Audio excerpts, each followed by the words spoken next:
Let's get right into the biggest story in the world. This is one of those sentences that you almost never hear, but there's good news coming out of the Middle East. Major breakthrough in the Middle East. President Trump was the first to announce that Israel and Hamas have agreed to the first phase of a deal that could lead to the end of the war in Gaza. This is more than Gaza. This is peace in the Middle East, and it's an incredible thing. Over in Gaza, Palestinian men and boys ran into the streets, clapping and cheering. In Israel, a similar scene of joy. That's right. A peace deal has been reached between Israel and Hamas, and it's based on the framework Donald Trump proposed, which means another thing you almost never hear, and I can't believe I'm saying this, I gotta give Donald Trump some props here, you know? It doesn't happen a lot. In fact, I can only think of this, the COVID vaccine, and Home Alone 2. You know? Don't get me wrong, this is astonishing because if this peace holds, it means the guy who couldn't stop a fight between Gary Busey and Meatloaf brokered peace in the Middle East. So Trump, when it comes to peace, you did it. You know, I mean, you also did a big portion of the war, but you did the peace too. It's like how white people did slavery in America, but they also ended slavery in America. And I just want to say thank you. Thank you. Either way, this is a reason to celebrate. And look, if this deal holds, maybe we should give Trump the Nobel Peace Prize?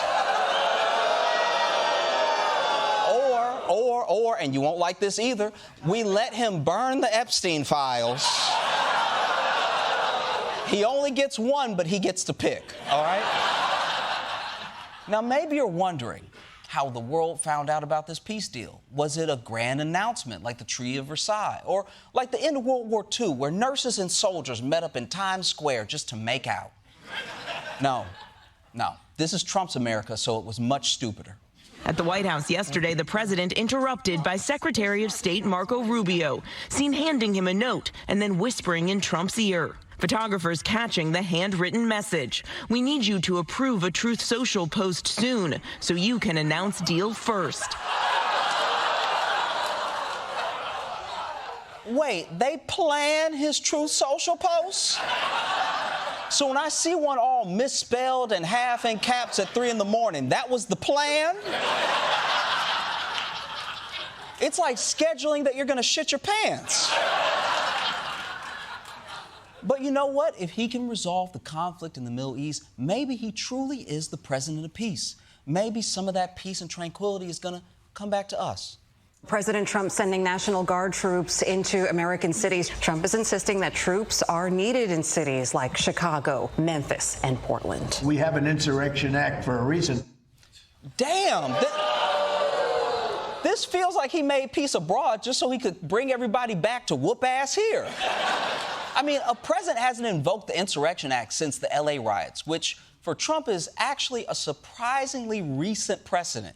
Usually he's invoking something that hasn't been used in 300 years, like the anti-witch you can toss a bitch off a cliff act of 1692. But what's happening in Portland that requires Trump to send troops in? Well, Trump held a big meeting yesterday to explain why. It should be clear to all Americans that we have a very serious left-wing terror threat in our country. Radicals associated with the domestic terror group Antifa. Antifa? That's who you're declaring a domestic terrorist organization. That's tricky because while there are people who identify as Antifa, it isn't really an official group. They don't even have a website. Like, my cousin's baby has its own website, and that's an ugly baby. Its voice changed in the womb. All right? You put your ear to his mom's stomach and you just heard, I'm coming.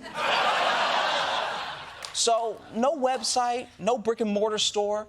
So if you're sending troops to Portland, how sophisticated could Antifa be? This network of Antifa is just as sophisticated as MS-13, as TDA, as ISIS, as Hezbollah, as Hamas, as all of them. Wait, what? And they're here? She made Antifa feel like the Power Rangers of terrorism. Like, they got some of everybody. They got MS-13, ISIS. They got letters, numbers, Hezbollah, Hamas. I don't know what TDA is, but they got some of that too. Okay, Kristi Noem, you're Homeland Security. You got to get out there to Portland and take care of business. Kristi Noem went on the roof of the ICE building to survey the scene.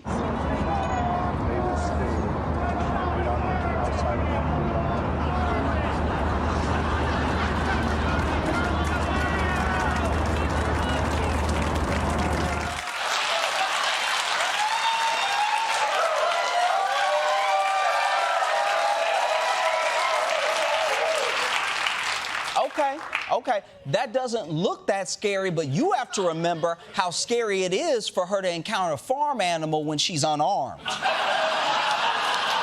Okay? But you know these cities, they look innocent during the day. I bet you that was just the Antifa that doesn't have jobs, all right? At night, that must be when Antifa comes out to do all the nasty terrorism. Let's look at Portland at night this week.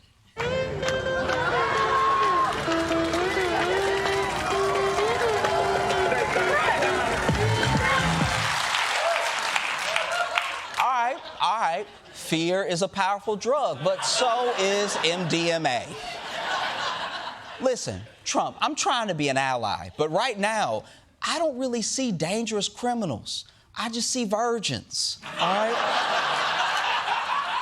And I'm not sure we need the military for that, because everything that they claim is happening in Portland, it's all happening on one city block in front of one ICE building.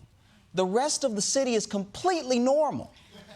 I mean, it's still Portland, so it's normal, but it's like Portland normal. You know what I mean? Like there will be a naked guy with a handlebar mustache riding a unicycle down the street, but that's supposed to be happening, all right?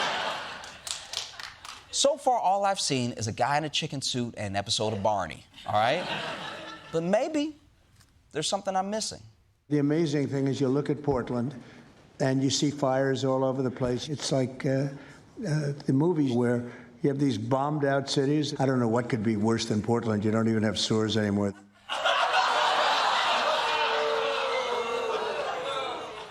There are no stores in Portland? You're telling me if I type stores in Portland into Google Maps, it'll just be like, nah, this is one of those store cities. Nah, we're not doing that nasty stuff over here, okay? Also, not having stores isn't exactly the worst thing about a war zone. No one was looking at Hiroshima like the devastation was incredible. Not a single Bob's Discount Furniture left standing. But here's the thing, Trump. I don't think the situation in Portland is a 5-alarm, DEFCON 1, bust out the windows type of emergency. And I don't think you think that either. Because this whole meeting where you're talking about how dangerous Antifa is, you all look bored as hell. Trump is falling asleep. Pam Bondi got to tilt her neck up to stay awake, you know? Stephen Miller is yawning. The most radical person in the cabinet looked like he drained, you know? He looks like he's sitting at a piano recital after his kid finished.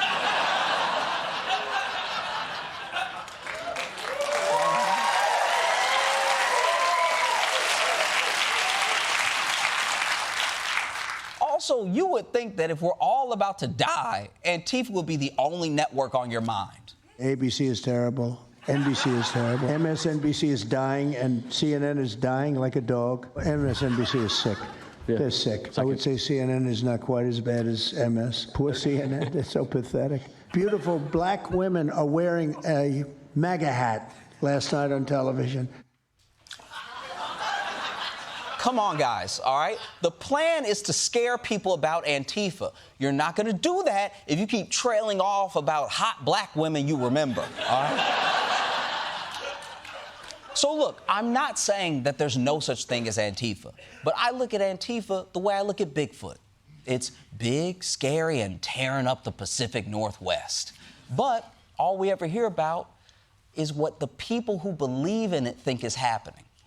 In fact, if you were to make a doc about the Antifa that Trump believes in, it would look a lot like this. It hides in the shadows. A giant, hairy terrorist group. There are many who believe that not only is Antifa real, but they've seen it, tracked it. Sam Cleveland, a witness who saw Antifa just days ago. I yelled like a really super deep, loud yell. Ah! What exactly is Antifa? And how did this phenomenon begin? Something like a person, but not a person. Seen very often. Closing stores in Portland. And with various stories about sightings or about footprints that really are pretty widespread in many, many communities in the United States and in Canada.